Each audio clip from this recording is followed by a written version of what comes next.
Ambassador Helen Martinez sat at her desk in the Federation Embassy on New Geneva, sipping her morning coffee when the urgent transmission alert began flashing red across her screen. The timestamp showed it was 0347 hours, and any message arriving at this time usually meant trouble somewhere in the galaxy. She pressed the accept button and watched as a holographic figure materialized above her desk.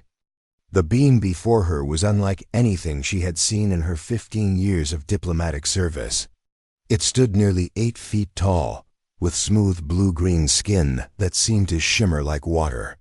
Its large eyes were a deep purple color, and when it spoke, its voice carried the sound of gentle waves on a peaceful shore. "Greetings, Ambassador Martinez of the human delegation," the alien said, its voice filled with obvious distress. "I am Ambassador Veltar of the Zephyrian Collective. I come to you with a request that may determine the survival of my entire species." Helen leaned forward in her chair. The Zephyrians were known throughout the Federation as one of the most peaceful and advanced civilizations in the galaxy. They had never asked for military help from anyone in over 3,000 years. If they were reaching out now, something terrible must be happening.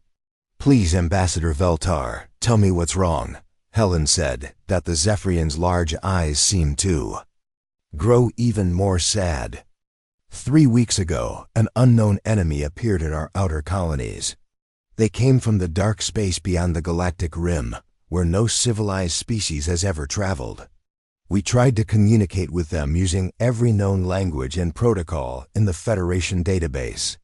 They did not respond to any of our attempts at peaceful contact. Veltar paused, and Helen could see the alien was struggling to continue.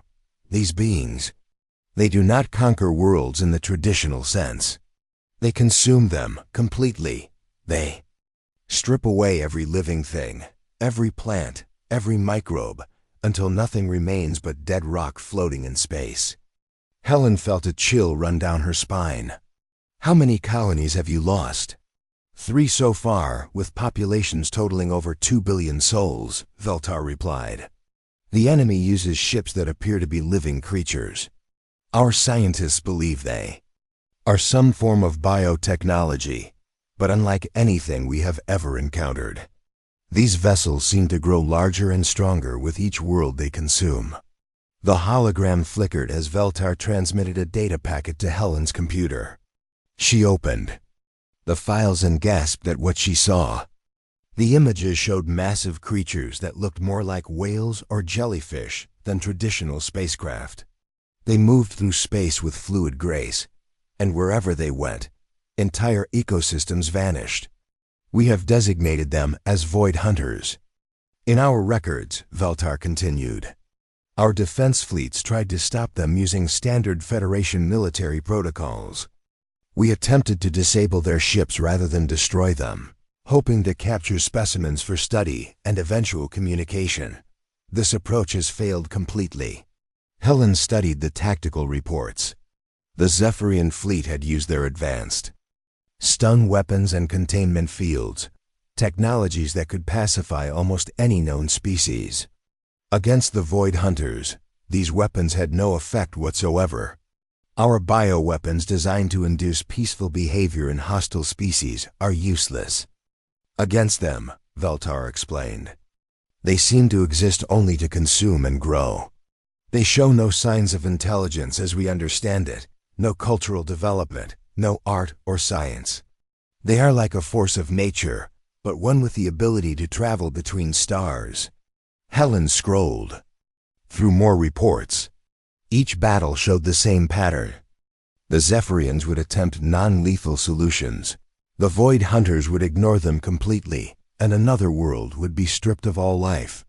"The worst part," Veltar said, his voice barely above a whisper, "is that they're heading toward our homeworld. Aquatica Prime houses over 50 billion of my people. If we cannot stop them, our entire civilization will cease to exist." Helen stood up from her desk and walked to the window. Outside, she could see the peaceful gardens of the diplomatic quarter, where representatives from dozens of species worked together to maintain galactic peace.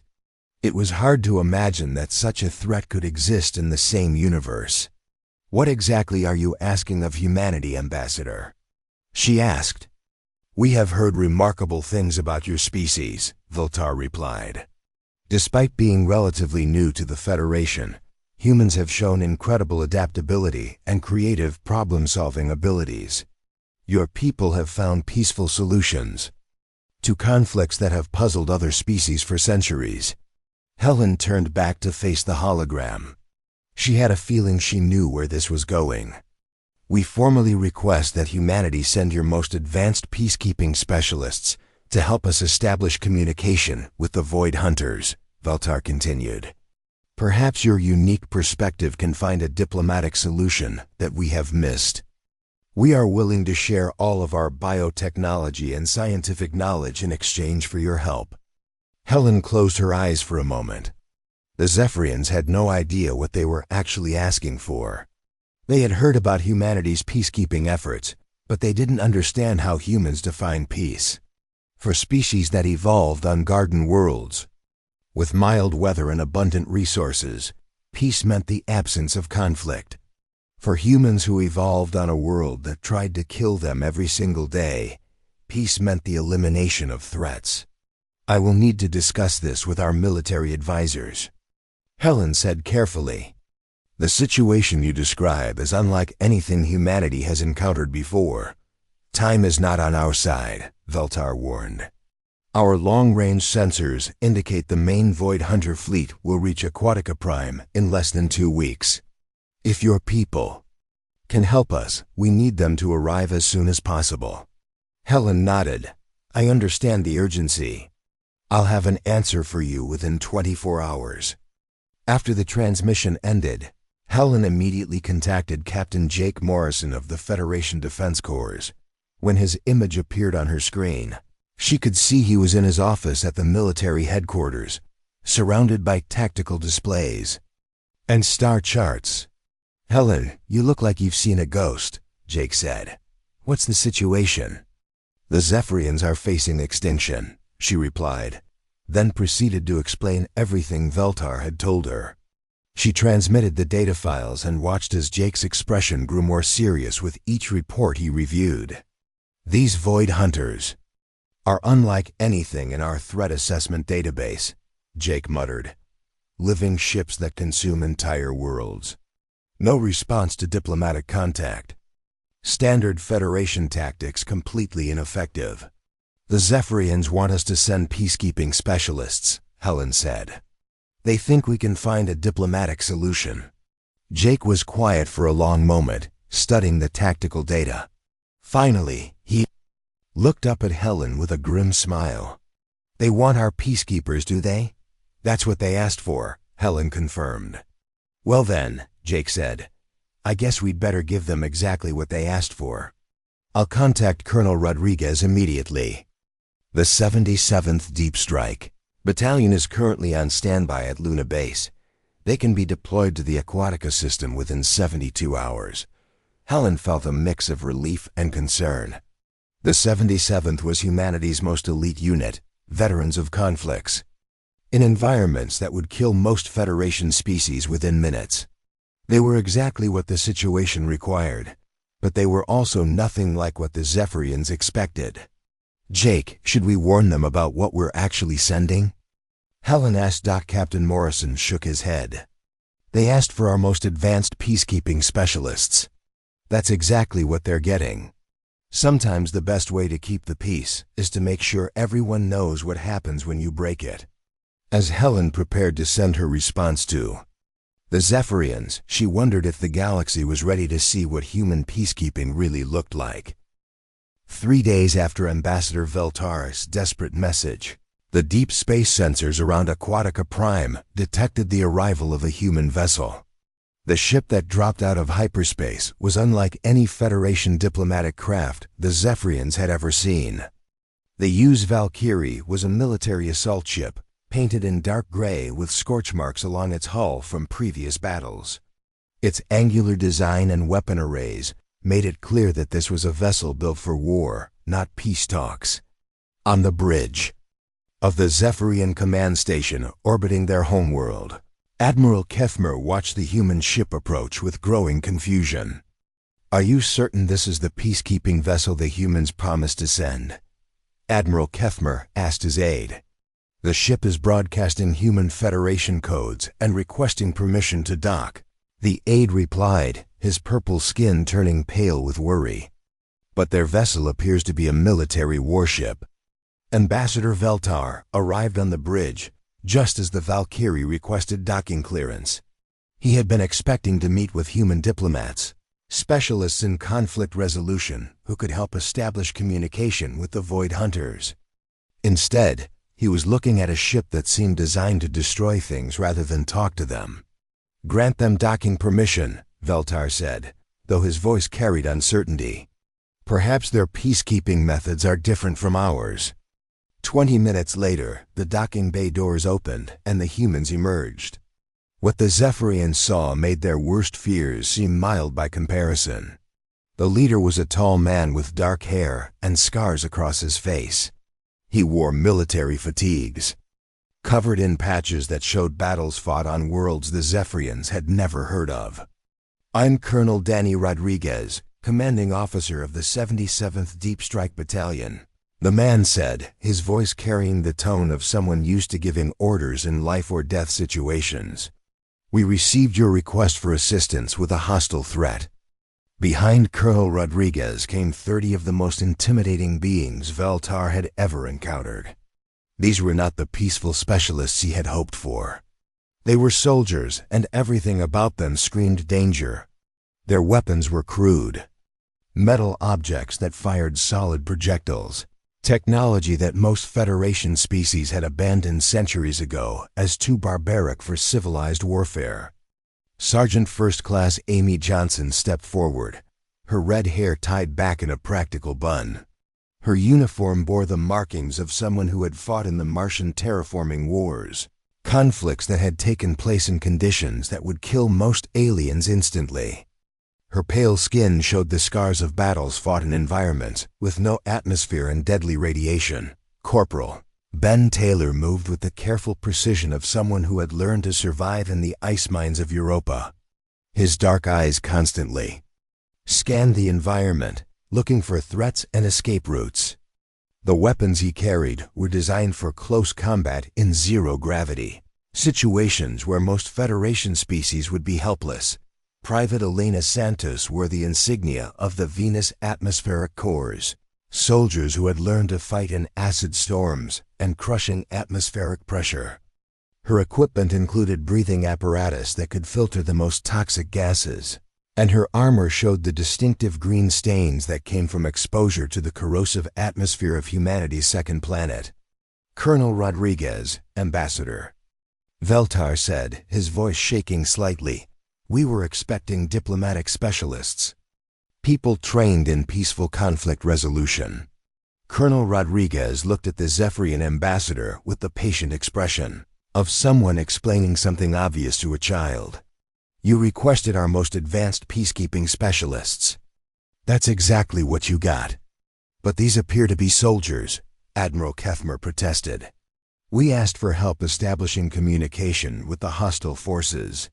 "Admiral," Rodriguez replied, "I've reviewed your tactical reports. You've tried communication for 3 weeks while these Void Hunters consumed 3 of your worlds. Sometimes the most peaceful solution is to eliminate the threat before it kills more innocent people." The Zephyrians exchanged worried glances. This was not what they had expected at all. They had asked for help from a species they thought shared their values of peace and diplomacy. Instead, they had received what appeared to be warriors from the darkest corners of Space. Staff Sergeant Chris Miller, who had survived the bacterial wars on Titan, stepped forward and activated a portable display unit. "We've analyzed the data you provided about these Void Hunters. They're not a traditional military threat.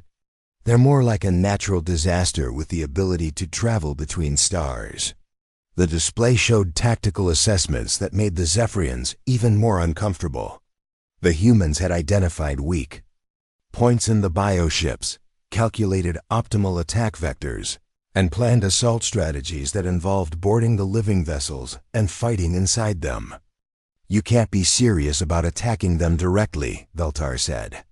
"These creatures are massive, and they exist in environments that would be instantly lethal to most forms of life." Lieutenant Colonel Lisa Harper, whose service record included battles in the methane storms of Titan, smiled grimly.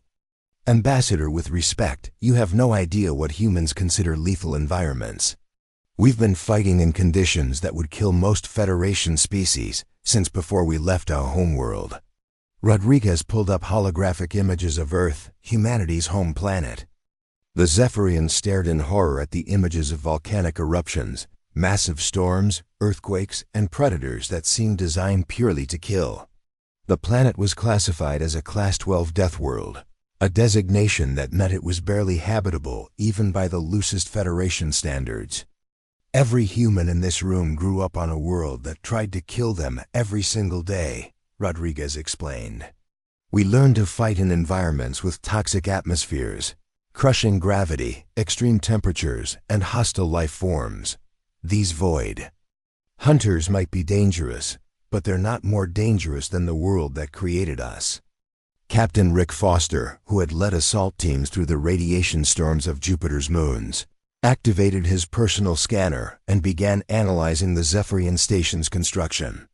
"Your technology is impressive, but it's designed for beings who evolved in safe environments.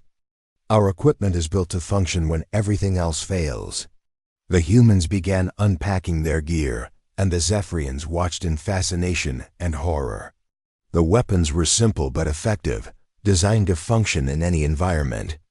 The armor was scarred from countless battles but still functional. Everything about these soldiers spoke of beings who had learned to survive in the worst possible conditions. "Colonel Rodriguez," Admiral Kethmer said, "our long-range sensors indicate the main Void Hunter fleet will arrive in the system within 10 days. They have dozens of bioships, some larger than our biggest cities. How do 30 soldiers plan to stop a threat that has destroyed everything in its path?" Rodriguez looked at the tactical display showing the approaching Void Hunter fleet. The bioships were massive, and there were more of them than the Zephyrians had initially reported. Any sane military commander would call for reinforcements or begin evacuation procedures. "Admiral," Rodriguez said calmly, "you're thinking like someone who grew up on a peaceful world. We're not here to match them ship for ship or to outrun them. We're here to do what humans do best." "Which is what?" Veltar asked. Sergeant Johnson chambered around in her weapon and checked her equipment one final time. "We're here to be more dangerous than they are. That's how you keep the peace in a hostile universe. You make sure the monsters are more afraid of you than you are of them." The Zephyrians watched as the human soldiers prepared their equipment with practiced efficiency. These were not the diplomatic specialists they had requested, but perhaps that was exactly what they needed. The peaceful methods of the Federation had failed completely against the Void Hunters. As the humans worked, Veltar began to understand something that would change how he viewed the galaxy forever. Humanity had not become peaceful because they were weak. They had become peaceful because they were strong enough to choose peace over war. But when peace was not an option, they were prepared to be more ruthless than their enemies, the Void Hunters. Were about to learn what happened when peaceful species called for help from the creatures of a death world. The first Void Hunter scouts arrived at the edge of the Aquatica system exactly when the Zephyrian sensors predicted. 3 massive bioships, each the size of a small moon, moved through space with the fluid grace of deep-sea creatures. They immediately began consuming the outer asteroid belt, growing visibly larger with each rock they absorbed. Admiral Kethmer watched from the command center as his fleet moved into defensive positions around Aquatica Prime. The Zephyrian ships were beautiful vessels that looked more like works of art than military craft. Their smooth curves and bioluminescent panels had been designed by a species that valued beauty and harmony above all else. Colonel Rodriguez stood beside the Admiral, studying the tactical displays with the cold focus of a predator. His human soldiers were scattered throughout the Zephyrian fleet, having insisted on boarding their ships to provide what they called tactical consultation. "Admiral, your ships are positioning themselves defensively around the planet," Rodriguez observed. "That's exactly what these creatures expect you to do. It is standard Federation military doctrine," Admiral Kethmer replied. "We create a defensive perimeter and attempt to disable attacking forces using minimum necessary force." Rodriguez shook his head. "Admiral, you've tried that approach 3 times already. It doesn't work against these things. They're not a military force that can be reasoned with or discouraged. They're more like a plague that spreads from world to world." On the tactical display, the 3 Void Hunter scouts had finished consuming the asteroid belt and were now moving toward the inner system. Their massive forms pulsed with organic energy, and smaller creatures could be seen moving across their surfaces like parasites on a whale. "Staff," Sergeant Chris Miller's voice crackled over the communication system from his position aboard one of the Zephyrian bioships. "Colonel, I've got visual on the lead target. These things are definitely alive, not just biotechnology. I can see what looks like a nervous system running along the outer hull." "Copy that, Miller," Rodriguez replied. "What's your assessment for boarding operations?" The Zephyrians in the command center looked at each other in shock. The humans were actually planning to board the Void Hunter creatures while they were still alive and hostile. "Sir, the hull appears to be semi-permeable," Miller reported. "My team thinks we can cut through using plasma torches, but we'll be fighting inside a living creature that's actively trying to digest us." "Understood," Rodriguez said calmly. "That's exactly the kind of environment we train for. Begin approach operations." Ambassador Veltar moved closer to Colonel Rodriguez, his large purple eyes wide with disbelief. "Colonel, surely you cannot be serious about sending soldiers inside those creatures. The environment would be instantly lethal to any civilized being." Rodriguez looked at the Zephyrian ambassador with patience that was clearly wearing thin. "Ambassador, with respect, your definition of civilized and mine are very different. My soldiers have fought inside active volcanoes, in the vacuum of space, and in atmospheric conditions that would dissolve most Federation species in seconds." The tactical display showed human teams launching from modified Zephyrian ships toward the approaching Void Hunters. The teams moved in small, fast craft that had been hastily equipped with human weapons and armor. Unlike the graceful Zephyrian vessels, these craft were ugly, functional, and built to survive impacts. Sergeant First Class Amy Johnson led Alpha Team toward the largest Void Hunter scout. Her team consisted of 6 soldiers, each carrying weapons and equipment designed for the most hostile environments imaginable. As their craft approached the massive bioship, she could see the creature's surface writhing and pulsing like living tissue. "Alpha Team to command," Johnson reported. "Target confirmed as a living organism. Hull temperature is fluctuating between -40 and +60 degrees Celsius. Atmosphere readings show toxic gas concentrations that would kill most known species." "Copy, Alpha Team," Rodriguez replied. "Proceed with boarding operations." Johnson's team attached their craft to what appeared to be a softer section of the creature's hull. Using plasma cutters, they began burning through the organic material.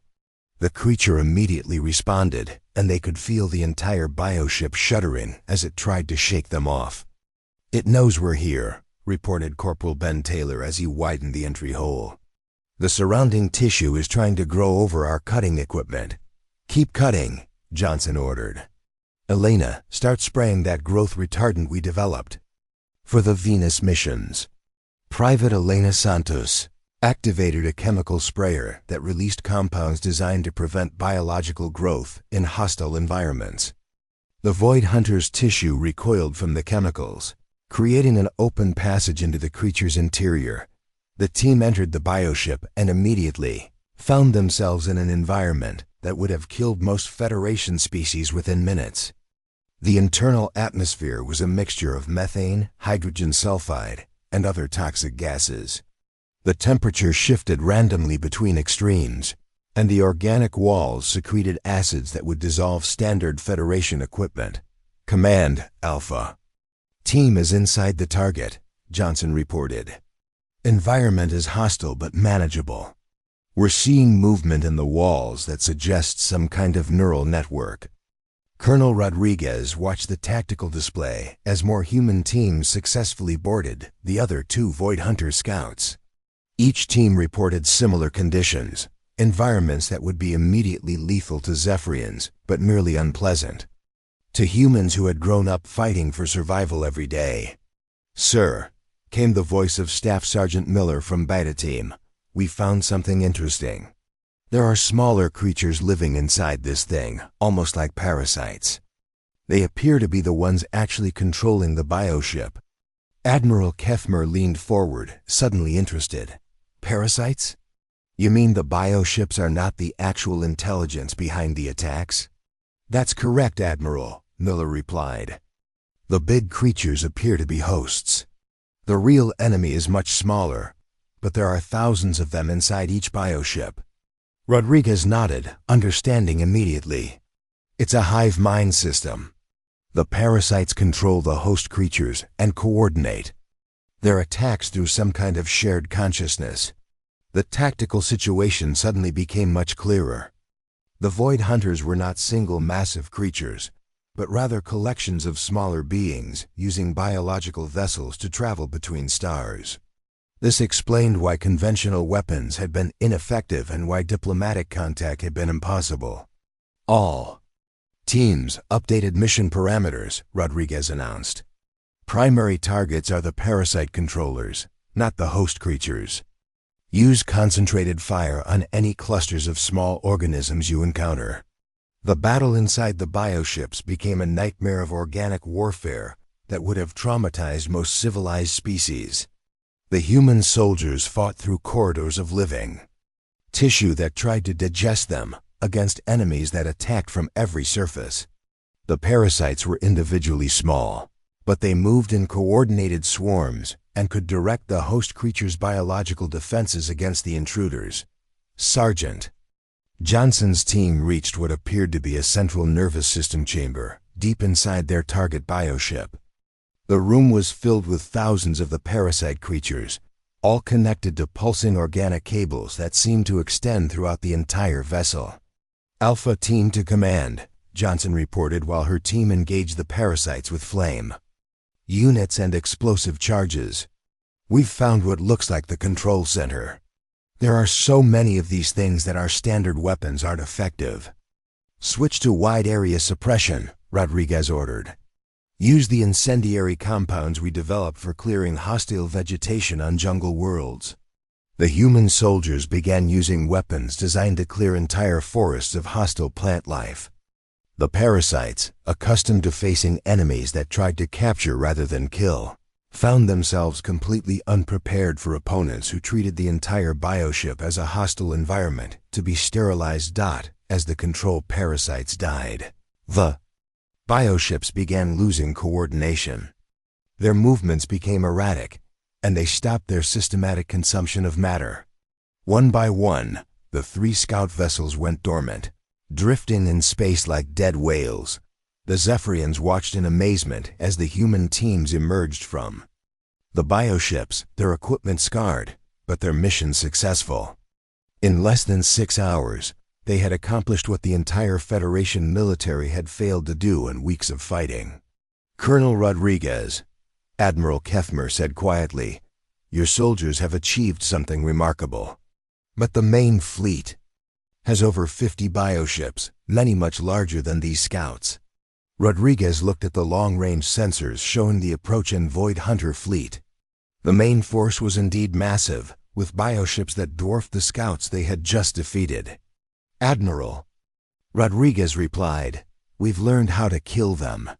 Now we just need to do it 50 more times before they reach your homeworld." The main Void Hunter fleet arrived in the Aquatica system like a plague of locusts descending on a field of grain. 53 bioships of various sizes moved through space in a loose formation. with the largest vessel at the center dwarfing everything around it.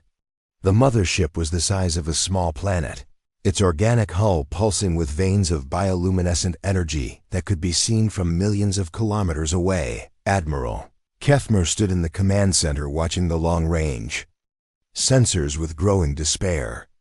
Even after witnessing what the human soldiers had accomplished against the scouts, the sheer size of the approaching fleet seemed impossible to overcome with only 30 warriors. "Colonel Rodriguez," the admiral said quietly, "even you're remarkable. Soldiers cannot board and clear 53 vessels before they reach our homeworld." Colonel Rodriguez studied the tactical display with the calm focus that had kept him alive through countless battles. His expression never changed as he calculated distances, timing, and resources. Around him, his soldiers prepared their equipment with the methodical precision of people who had learned that attention to detail meant the difference between life and death. "You're right, Admiral," Rodriguez finally admitted. "We can't clear all 53 ships using conventional boarding operations, but we don't need to." Ambassador Veltar moved closer, his large purple eyes reflecting both hope and confusion. "What do you mean, Colonel?" Staff Sergeant Chris Miller looked up from his equipment preparations. "Sir, based on our analysis of the scout ships, these creatures operate as a hive mind. The smaller vessels take their orders from the larger ones, and everything seems to coordinate through the mother ship." Lieutenant Colonel Lisa Harper activated a holographic display showing the network connections they had discovered inside the bioships. The parasites inside each vessel are connected to a central consciousness through quantum entanglement. "If we can disrupt the primary node, the entire fleet should lose coordination," Rodriguez nodded. "The mothership isn't just the largest vessel in their fleet. It's the brain that controls everything else. Take out the brain, and the body dies." Admiral Kethmer stared at the massive central bioship on the display. It was easily 1,000 times larger than the scouts they had barely managed to clear. "Colonel, that vessel is the size of a moon. How do you propose to reach its central consciousness?" "The same way we've been fighting since we left Earth," Rodriguez replied. "We go where our enemies don't expect us to go, and we do what they think is impossible." The human soldiers began loading into the fastest Zephyrian ships available, craft that had been hastily modified with human weapons and life support systems. The plan was simple in concept, but terrifying in execution. They would approach the mothership directly, board it, and fight their way to its central consciousness through potentially hundreds of kilometers of hostile organic tissue. Sergeant First Class Amy Johnson checked her equipment one final time as her team prepared to launch. Her flame units had been modified for extended operation, and she carried enough chemical suppressants to clear several hectares of hostile biological matter. Around her, the other soldiers made similar preparations. "Listen up," Rodriguez announced. "Over the communication system. This is not a standard military operation. We're essentially going to fight our way through the inside of a living planet. The environment will be beyond hostile. The enemy will be defending their most vital systems. And we have no backup if things go wrong." Private Alina Santos, who had survived the acid storms of Venus, smiled grimly as she checked her breathing apparatus. "Sir, sounds like a typical Tuesday back home." The assault teams launched from the Zephyrian fleet just as the outer edge of the Void Hunter formation began engaging the defensive positions around Aquatica Prime. The smaller bioships moved with predatory grace, testing the Zephyrian defenses while the mothership continued its steady approach toward the planet. Ben Taylor piloted the lead assault craft toward the massive central vessel. As they approached, the true scale of the creature became apparent. Its surface was covered with what looked like cities of organic growths, each one larger than the scout ships they had fought earlier. Defensive organisms moved across the hull like antibodies, and the entire surface pulsed with hostile energy. "Alpha Team to all units," Johnson reported. "Target surface is actively hostile. counting multiple defensive systems and what appears to be some kind of immune response. "Copy, Alpha Team," Rodriguez replied from his position with Bravo Team. "Proceed with entry operations. Remember, we need to reach the central consciousness before the mothership gets close enough to the planet to begin consumption." The assault. Teams attached their craft to the mothership's hull using explosive anchors that burrowed deep into the organic material. Immediately, the creature's defensive systems activated. Acid began spraying from pores in the hull, temperatures fluctuated wildly, and the tissue around the entry points started trying to crush the human craft. "Hull breach in progress," reported Staff Sergeant Miller as his team began cutting through organic material that was over 50 meters thick. "The creature knows we're here, and it's not happy about it." The soldiers fought their way into the mothership through corridors that seemed designed by nightmares. The internal atmosphere was a cocktail of toxic gases that would have killed any Federation species instantly. The walls secreted acids, the floors shifted without warning, and hostile organisms attacked from every surface that Lieutenant Grace Parker led the technical team that analyzed the creature's internal structure as they advanced. "Colonel, this thing is even more complex than we thought. The central consciousness appears to be located at the core, but there are multiple backup systems distributed throughout the ship. How many backups?" Rodriguez asked while his team fought through a chamber filled with aggressive parasites. "At least a dozen major nodes, sir," Parker replied. "If we only take out the primary consciousness, the backup systems could maintain basic functions." Rodriguez made a decision that would have horrified any Federation military commander. "All teams, new mission parameters. We're not just taking out the primary node. We're going to systematically destroy every major neural cluster in this thing." The mission became a race against time as the human soldiers fought deeper into the Sothung mothership while it continued approaching Aquatica Prime. Each neural cluster they destroyed weakened the creature's coordination, but also triggered more aggressive defensive responses. Sergeant Major Tony Brooks and Private Kate Anderson reached the primary consciousness chamber after fighting through 20 kilometers of hostile tissue. The room was vast, filled with millions of the parasite creatures all connected to a central organism that pulsed with malevolent intelligence. The central consciousness was ancient, a being that had consumed hundreds of worlds over millennia. When it sensed the human intruders, it tried to communicate through pain and fear, emotions it had used to control countless species.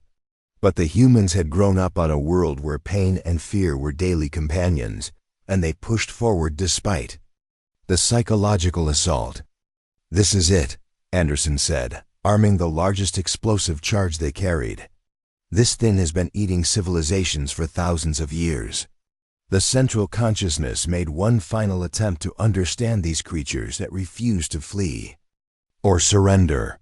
Through quantum entanglement, it had experienced the destruction of its scout vessels and the systematic elimination of its backup nodes. These beings fought with a determination it had never encountered. Brooks looked at the ancient parasite as he prepared the detonator. "You picked the wrong species to threaten. We're from a world that taught us to fight monsters bigger and meaner than you." The explosion that destroyed the mothership's central consciousness sent shockwaves through the quantum entanglement network connecting the entire fleet. One by one, the bioships lost coordination and reverted to basic survival instincts. Some attempted to flee toward deep space, others simply went dormant, and a few began consuming each other in confusion. The threat to Aquatica Prime ended not with a massive space battle, but with 30 soldiers from a death world proving that sometimes the best way to keep the peace is to eliminate those who would break it. As the surviving human soldiers returned to the Zephyrian fleet, Admiral Kethmer realized that his species' understanding of the galaxy had changed forever. They had always assumed that civilization meant the absence of violence, but the humans had shown them that true peace sometimes required the willingness to face the darkness that others could not. "Colonel Rodriguez, wounded but alive, stood before Ambassador Veltar as the last of the Void Hunter bioships drifted away from the system. "Ambassador, you asked for our most advanced peacekeeping specialists. I hope they met your expectations." Veltar looked at these warriors from the Death World, beings who had sacrificed themselves to protect people they barely knew. "Colonel, we asked for peace. You gave us something much more valuable. You gave us the knowledge that somewhere in this galaxy, there are people willing to stand between the innocent and the monsters." The 77th Deep Strike Battalion had suffered heavy casualties, but they had accomplished something no other Federation force had managed. They had not just defeated the Void Hunters, they had eliminated the